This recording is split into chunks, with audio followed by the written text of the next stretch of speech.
All right, let's get right into it. We're talking about an epic, decades-long battle over a single idea, a national bank.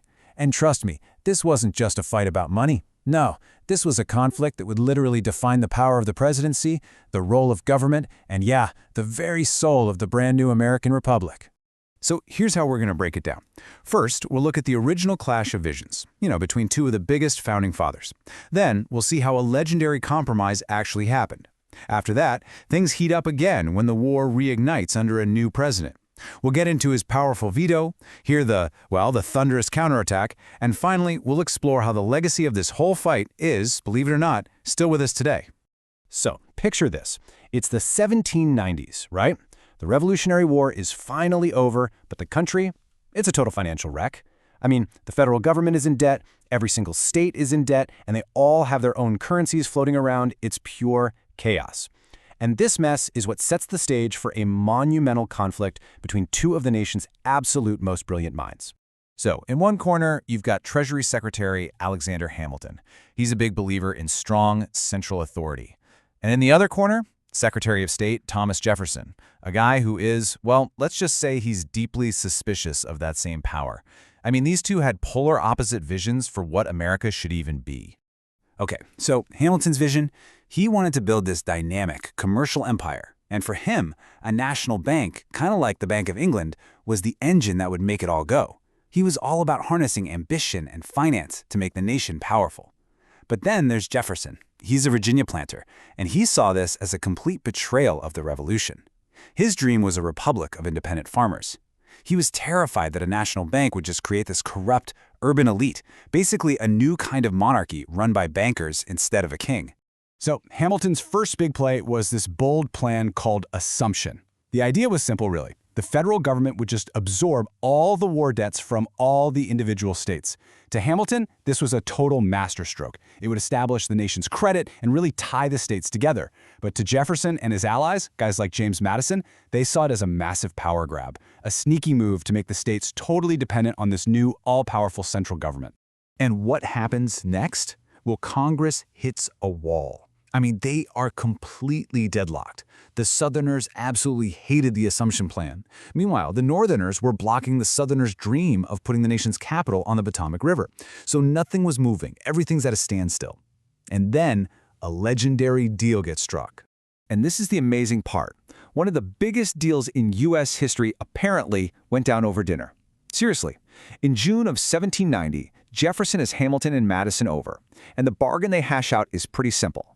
Hamilton gets the Southern votes he desperately needs for his financial plan, and in return, he delivers the Northern votes to move the capital down south to the Potomac.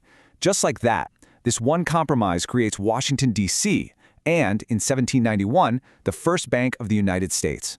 Incredible. But the fight was far from over. The bank's first 20-year charter, they just let it expire in 1811. But then, after all the financial chaos from the War of 1812, Congress kind of went, maybe a central bank isn't such a bad idea after all. So they chartered the second bank in 1816. And then, to top it all off, in 1819, the Supreme Court itself weighed in and declared the bank constitutional. So you'd think that was it, right? Debate settled. Game over. Well, not so fast. The conflict was not over, not by a long shot. In fact, it was about to find its most formidable, most ferocious champion yet. A man who would pick up Jefferson's old torch and wage all-out war on the bank. And that man was President Andrew Jackson. He was seen as a hero of the common man, and he saw the bank as, in his words, a monster. Just like Jefferson before him, he was absolutely convinced it was an unconstitutional tool for the rich, a corrupt institution that threatened the liberty of everyday people. So you can imagine what happened when Congress tried to renew the bank's charter 4 years early, in 1832. Jackson didn't just disagree, oh no, he declared war. He took his case straight to the American people with a veto that was about to shake the very foundations of American politics. So, to justify this move, Jackson issues what is still one of the most powerful and controversial veto messages in American history. And in it, he launches this incredible three-pronged attack against the bank. Okay, first, he goes after the whole idea of precedent. The bank supporters were saying, hey, past Congress has approved it, so it must be okay. Jackson basically shot back, so what? He said precedent was meaningless. One Congress voted for it, another voted against it. His point, past decisions don't bind the present. Second, and this was a real bombshell, he flat out rejected the Supreme Court's authority. He argued that the President, Congress, and the Court each have an equal, independent right to interpret the Constitution. He basically said his oath was to uphold the Constitution as he understands it, not as some judges in a courtroom understand it. This was a radical, massive expansion of presidential power. And you can draw a straight line from this argument to today's debates about the scope of executive orders. And third, he went straight to the people with his powerful, populist appeal.